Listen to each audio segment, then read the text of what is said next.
आज मुख्यमंत्री अभियोग प्रकोष्ठर जो जनशुणाणी कार्यक्रम आज हूँ नवम पाड़ी।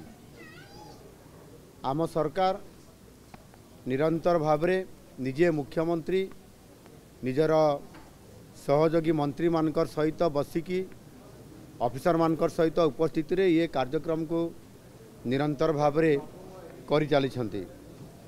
गत जुलाई पहलू आरंभ होइथिबा ये अभियोग शुणाणी वर्तमान सुधा रिपोर्ट आम पाखरे अष्टम पाली सुधा रिपोर्ट आसी जाइछि।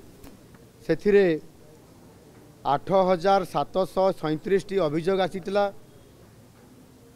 एवं से अभियोग मध्यरु 7331 अभियोग अर्थात 84% अभियोगर समाधान करा जाई पारिछि एवं जो बकेया अभियोग गुड़िक अच्छी ताहा मध्य प्रोसेस रे अच्छी। आगामी दिन में तार समाधान यथा समय करा जिवो। लोकंकर सरकार लोकंकर सांगरे अछंती।